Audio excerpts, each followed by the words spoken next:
Before it became the symbol of Gotham's justice, the 1966 Batmobile was nothing more than a forgotten relic, a futuristic concept car collecting dust in a warehouse. Yet from that pile of steel and imagination, a legend was born. The car that once dazzled auto shows as the Lincoln Futura would soon become television's most recognizable vehicle, roaring across screens and into the hearts of millions. But how did a 1955 Ford concept sold for just $1 evolve into the crown jewel of superhero machines? What kind of mad genius transformed it in only 3 frantic weeks? And what secrets still lie beneath that jet black paint? Secrets that even die-hard Batman fans have never heard. The story of the 1966 Batmobile isn't just about a car. It's about invention under pressure, ambition that defied time, and a creative spark that turned metal into myth. So buckle up, because in this video, we're opening the secret dossier of the Dark Knight's most famous ride. These are the 20 weird facts about the 1966 Batmobile, hidden stories that even Hollywood tried to bury. Number 20. The $1 car that made history. It sounds like an urban legend, but it's true. The 1966 Batmobile was born from a deal worth only $1. In the mid-1950s, Ford created the Lincoln Futura, a futuristic concept car meant to show the world what the space-age automobile could look like. Sleek fins, bubble canopies, a pearlescent white finish. It looked like it came straight from tomorrow. But concept cars were expensive trophies, and by the early 1960s, Ford had no use for the Futura anymore. It was gathering dust in George Barris's Hollywood workshop, a forgotten experiment. When ABC needed a Batmobile for their new TV show, they came knocking. Barris, with a grin, said he already had the perfect base, and he bought the Futura from Ford for exactly $1. That single dollar turned out to be the best investment in television history. What Ford discarded, Hollywood turned into legend. Sometimes the line between genius and luck is just a single coin. Number 19. The Impossible Mission, built in just 3 weeks. 3 weeks. That's all George Barris and his team had to turn a dusty concept car into television's most recognizable vehicle. In an industry where custom builds take months or even years, this was madness. But when ABC called demanding a Batmobile for their brand new Batman series, Barris didn't hesitate. The crew worked around the clock, sleeping in shifts, hammering, welding, sanding, painting. Every inch of the Lincoln Futura had to be reborn. The pearlescent white finish was stripped away, replaced by a deep, glossy black trimmed with vivid orange pinstripes. The bubble canopies were reshaped, and the front nose transformed into that iconic bat face. No computers, no CAD software, just raw craftsmanship and instinct. Every curve was measured by eye, every joint hand-fitted in metal and fiberglass. When the car finally rolled onto the studio lot, the paint was still wet. But it didn't matter. The cameras rolled, the lights flared, and television history began. In only 3 weeks, George Barris had forged the legend, not from perfection, but from pure determination. Number 18. The Silent Metal Artist, Bill Cushenberry's Hidden Mastery. While George Barris was the face of the Batmobile, the hands that shaped its soul belonged to Bill Cushenberry.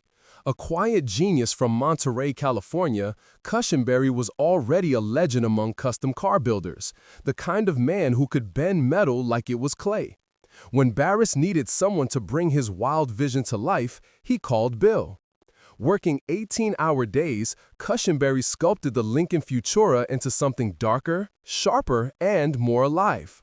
He hand-formed the new wheel arches, stretched the front nose into the signature bat snout, and refined the fenders until they flowed like wings.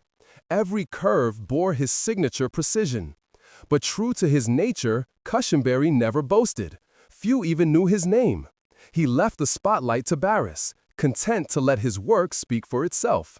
Yet every time the Batmobile glides across the screen, it whispers the craftsmanship of a man who turned steel into poetry. Number 17. The Great Engine Surgery, swapping power to save Gotham. The original Lincoln Futura came with a massive Lincoln Y-block engine. Powerful, yes, but also unbearably hot. During the first week of filming, the Batmobile's engine would overheat so badly that production had to stop for hours while it cooled down. For television, time was money. Something had to change. Barris made a radical decision. He pulled out the Lincoln motor and replaced it with a Ford Galaxy 390 V8. It wasn't just a swap, it was surgery. The mounts, transmission, and cooling systems all had to be reworked by hand. But the result was flawless. The Galaxy engine ran smoother, stayed cool under the harsh studio lights, and had the muscle to handle Gotham's chase scenes.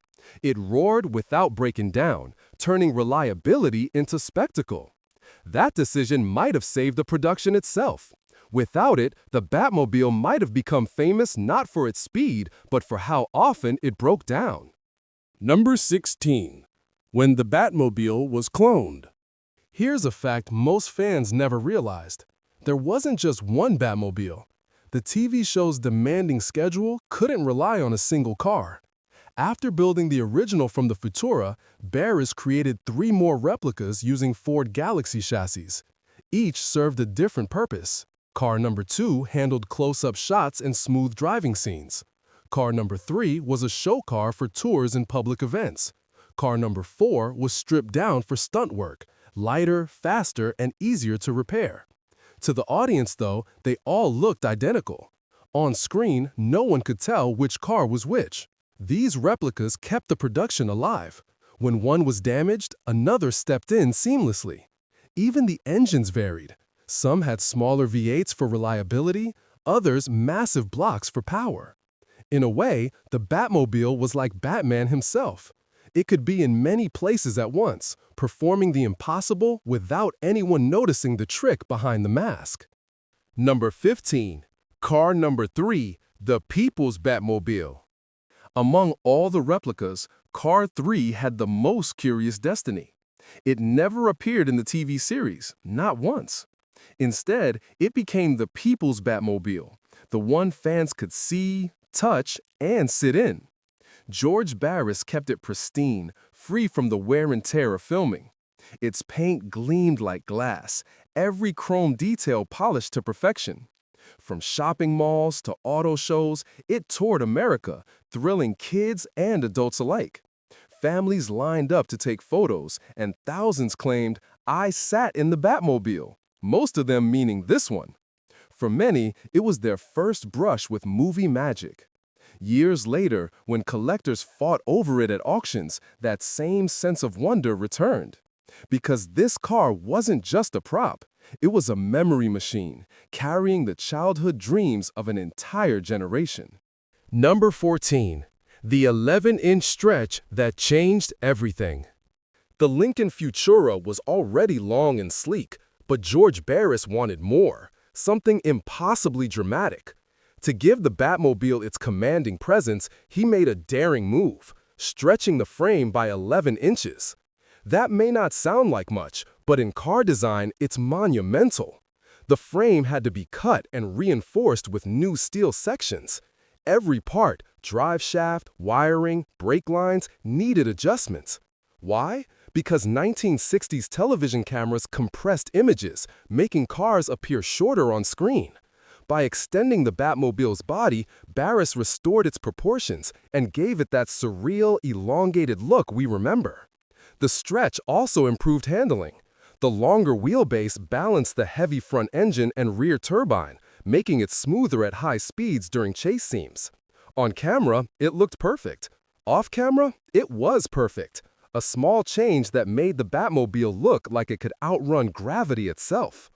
Number 13. When the Batmobile became a drag racing beast.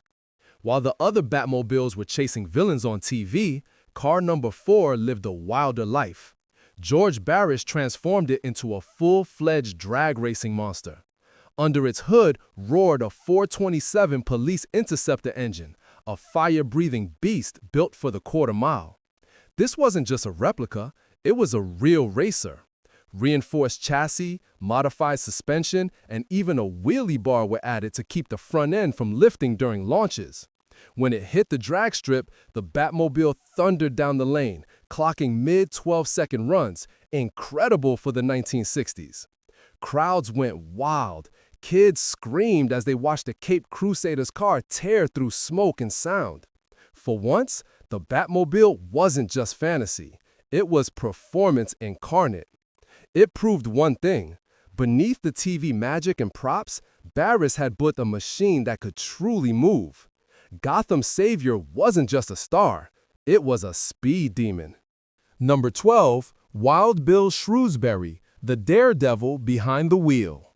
When the drag racing Batmobile hit the strip, one man tamed the beast, Wild Bill Shrewsbury.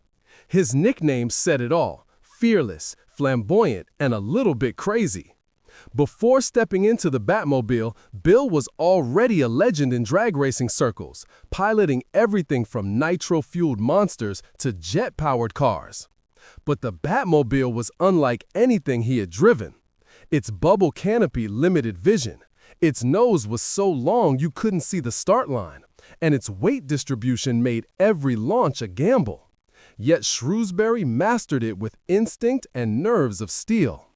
Fans watched in awe as the Batmobile's front wheels lifted off the ground during takeoff, roaring like a living creature. Children screamed Batman's name as flames shot from the rear turbine. For them, Wild Bill was the Caped Crusader. He toured the country for years, thrilling crowds and keeping the Batmobile alive long after the camera stopped rolling. Without Wild Bill, the legend might never have left the screen. Number 11. The Fateful Auction of 2025. Fast forward to January 2025, Scottsdale, Arizona. The Barrett-Jackson auction, known as the Super Bowl of classic cars, was buzzing with anticipation.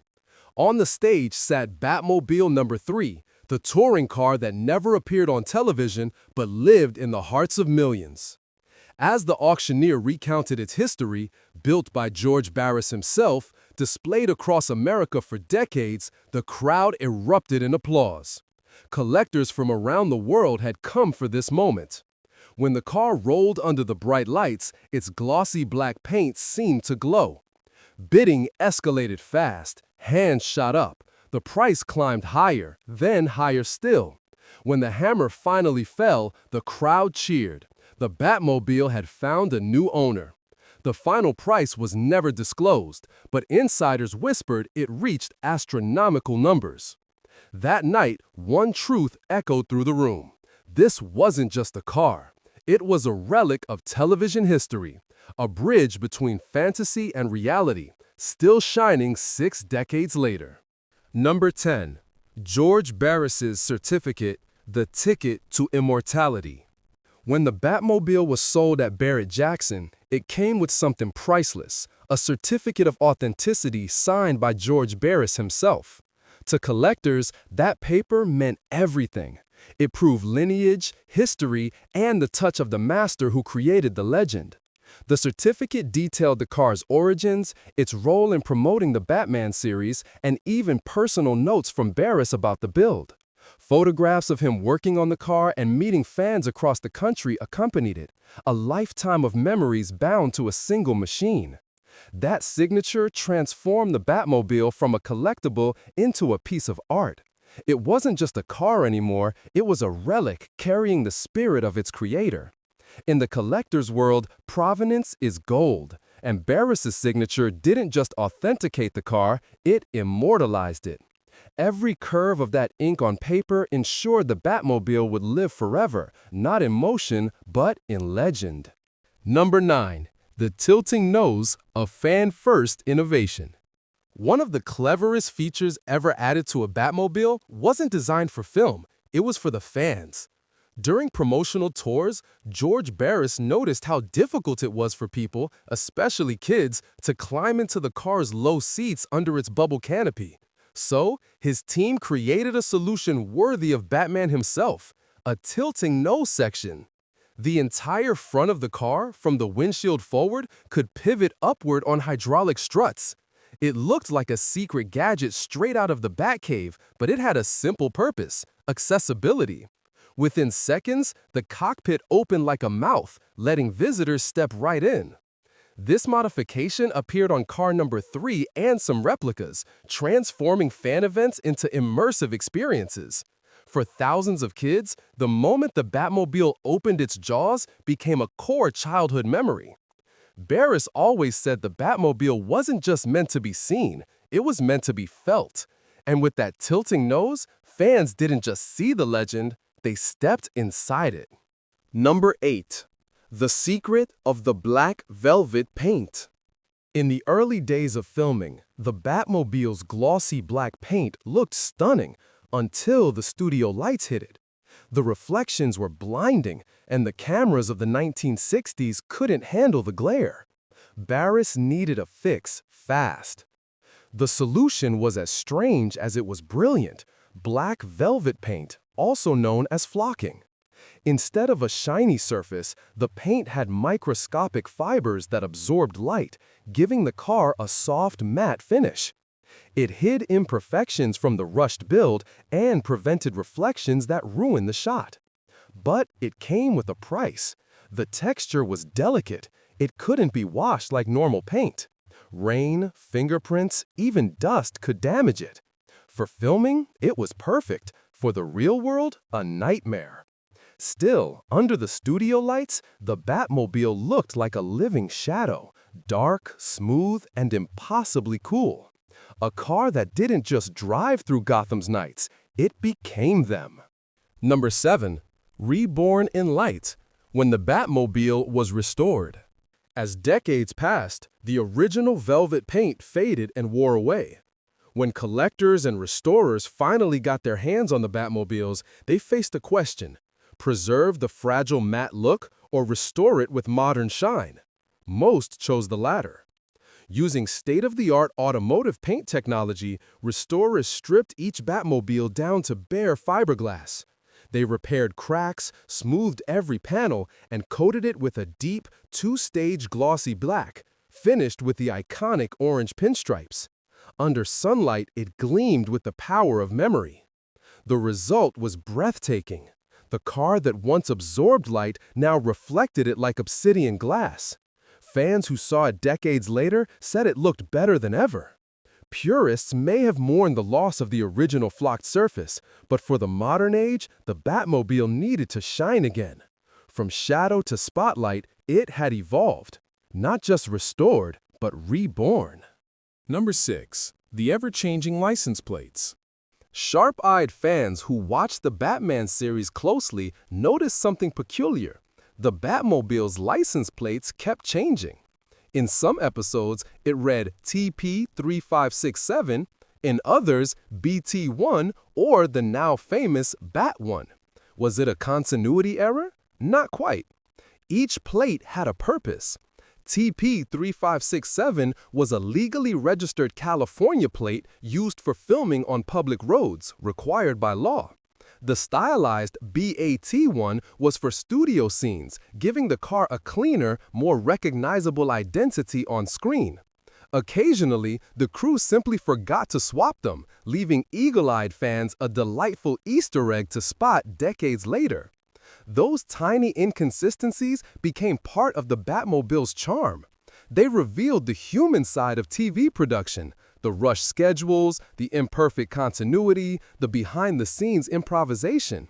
And somehow, that made the car feel even more real. Because legends, just like people, are born not from perfection, but from beautiful little mistakes. Number 5. The steering wheel from the future. Early episodes of Batman featured the Batmobile's original Lincoln Futura steering wheel. Elegant, chrome-ringed, but ordinary. Midway through the season, something changed. The classic wheel vanished, replaced by an exotic 1958 Edsel Teletouch wheel, a futuristic design with push-button transmission controls in its center hub. Why the switch? Barris wanted the Batmobile to feel more like a spaceship than a car. The Edsel wheel, with its circular hub and glowing buttons, looked like alien technology on 1960s television. No explanation was ever given in the show. It simply appeared one day as if Batman had upgraded his tech overnight. The new wheel became iconic, copied in replica builds for decades. It captured the imagination, a perfect blend of form and function, style and sci-fi. One subtle change, one brilliant illusion, and suddenly the Batmobile wasn't just a vehicle. It was the cockpit of Gotham's most advanced machine. Number 4. When the Batmobile became a high-tech crime-fighting machine. The Lincoln Futura may have started as a sleek concept car, but for TV's Batman, it needed more than beauty. It needed gadgets, lots of them. George Barris and the production team went wild, filling the cockpit with lights, switches, and mysterious devices that looked both functional and fantastical. There was the Bat phone, glowing red and ready to connect with Commissioner Gordon. The Bat turn lever, which supposedly made the car spin 180 degrees. The detectoscope radar, the Bat ray projectors, and of course, the Bat computer, a laughably advanced prop in an age when real computers filled entire rooms. Most of these devices didn't work, but they didn't need to. Their magic was visual. Every blinking light, every chrome switch screamed high-tech to a 1960s audience. Those details turned the Batmobile from a car into a character, Batman's trusted partner in the war on crime, armed not with bullets, but imagination. Number 3. The rear camera, a vision ahead of its time. In 1966, most cars didn't even have seatbelts, yet the Batmobile had a rear-view camera. Called the Batscope, it allowed Batman to see behind the car during high-speed chases. To audiences of the time, it felt like science fiction. But decades later, the same technology became a standard safety feature in modern vehicles. The illusion was achieved through clever filmmaking. Sometimes, the camera feed was pre-recorded footage projected onto a small screen in the cockpit. Other times, a real miniature camera was hitting inside the rear turbine, sending live images to a monitor. Groundbreaking work for the 1960s. It wasn't perfect, but it didn't have to be. What mattered was the idea, the vision of a car smart enough to see its own blind spots. Before self-driving cars, before backup sensors, the Batmobile had already looked into the future. And the future, it seems, was watching back. Number 2. The remote control illusion, Hollywood's clever trick. One of the show's most mind-blowing moments was when Batman summoned the Batmobile remotely. It rolled up on its own, engine purring, no driver in sight. For 1960s viewers, it was pure magic. But behind the illusion lay clever stagecraft. In some shots, a hidden driver lay flat inside the car, steering through a tiny slit under the dashboard. In others, the crew installed a second set of controls in the back seat, allowing a concealed stuntman to operate the vehicle. Occasionally, a small remote system was rigged for short movements. Primitive, but effective. The prop remote Batman used on screen, a chrome device with blinking lights and an antenna, added to the illusion. To fans, it was proof that the Batmobile wasn't just fast, it was alive. Decades before Tesla's autopilot or remote parking, Hollywood had already imagined it. And once again, the Batmobile drove straight out of fiction and into the future. Number 1. George Barris, the business genius who built an empire. Here's the ultimate twist. George Barris never sold the Batmobile to the studio. When 20th Century Fox wanted to buy it outright, he refused. Instead, Barris leased it to them, keeping ownership and, more importantly, the rights to the design. It was a business move decades ahead of its time. By holding on to those rights, Barris secured a fortune. He licensed the Batmobile's image for toys, models, slot cars, and die-cast replicas. Every product sold put money back into his pocket. He also built and sold authorized replicas to collectors and museums, each fetching enormous sums. The original, bought for $1 and built for $15,000, later sold for over $4.6 million. But that was just part of the story. Barris didn't just build a car, he built an empire, a blueprint for creative ownership long before Hollywood understood its power. $1 had never gone so far, or driven so fast. Before we close the Batcave for today, take a moment to imagine it, a car born from a forgotten prototype, reshaped in madness and immortalized by genius. The 1966 Batmobile wasn't merely built, it was forged, one sleepless night at a time by craftsmen who turned pressure into poetry. From its $1 origin to its $1 million legacy, every piece of metal tells a story. The flames that once burst from its turbine weren't just for show. They symbolized Hollywood's relentless drive for spectacle and imagination. Even decades later, the Batmobile remains the bridge between fantasy and engineering, a time capsule of an era that dared to dream in chrome and fire. And perhaps that's why we still love it, because beneath its armor, it carries something deeply human: imperfection, brilliance, and the will to create something timeless. Before we reveal the final secret, tell us in the comments, which of these facts blew your mind the most? And if you live for stories like this, where steel meets soul and legends come roaring back to life, don't forget to like, subscribe, and join us next time. Because legends like the Batmobile never die. They just find new roads to conquer.